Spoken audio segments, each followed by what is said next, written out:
Ce 6e et dernier chapitre marque une transition décisive dans votre apprentissage.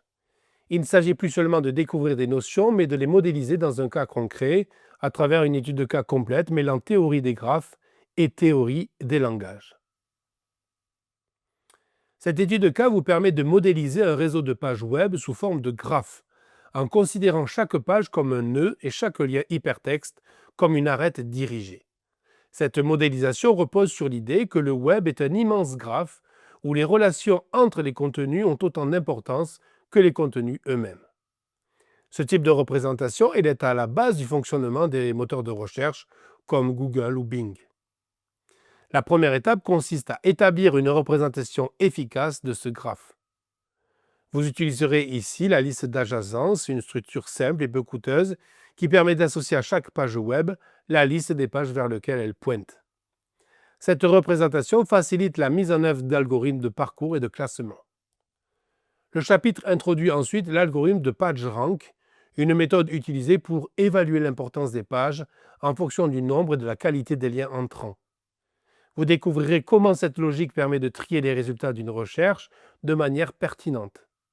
PageRank n'est pas seulement un algorithme mathématique, c'est une stratégie de pondération qui donne un sens à la structure du graphe. Une fois les pages classées, il faut encore analyser leur contenu. C'est là qu'interviennent les outils de la théorie de langage, en particulier les expressions régulières, utilisées pour extraire automatiquement les mots-clés pertinents dans chaque page. Vous apprendrez à utiliser ces expressions pour filtrer les thèmes importants, nettoyer le texte, ignorer les mots sans signification et générer un index lexical. Sur cette base, le système peut répondre à une requête utilisateur en comparant les mots-clés recherchés aux mots-clés indexés. C'est ici qu'entrent en scène les algorithmes de recherche de motifs comme Boyer-Moore ou KMP, permettant d'effectuer des recherches efficaces dans un grand volume de texte avec des performances optimales.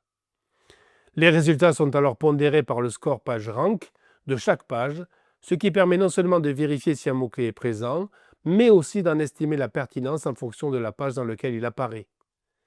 Cela reproduit à une plus petite échelle le fonctionnement des grands moteurs de recherche.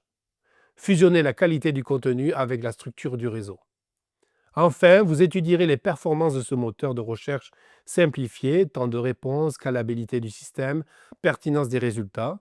Vous serez amené à réfléchir à des axes d'amélioration comme l'ajout de synonymes, l'intégration de techniques de lémantisation, c'est-à-dire la réduction des mots à la racine, ou l'enrichissement du graphe avec des poids sur les liens. Ce chapitre est une mise en pratique complète qui vous aidera à concevoir un graphe à partir d'un ensemble structuré de contenus, à appliquer un algorithme de classement basé sur la topologie du graphe, à extraire, indexer et comparer des mots-clés de manière automatique, à réaliser une recherche pondérée à l'aide d'algorithmes performants, et enfin d'évaluer la qualité et l'efficacité de votre système. Vous verrez que la puissance de cette étude de cas repose sur la synergie entre deux domaines théoriques, les graphes pour modéliser les relations, les langages formels pour analyser le contenu. Cette approche intégrée est emblématique de ce que l'on attend aujourd'hui en informatique moderne. Savoir combiner plusieurs outils théoriques pour créer des solutions complètes, robustes et efficaces. En résumé, ce chapitre vous fait passer de l'abstraction à l'action. Vous allez construire, tester, analyser, et vous comprendrez que derrière chaque moteur de recherche, chaque réseau social, chaque assistant vocal, il y a des concepts comme ceux que vous avez maîtrisés dans ce cours. C'est cette capacité à transformer la théorie en application concrète qui fera la différence dans votre parcours professionnel. Passons aux exercices.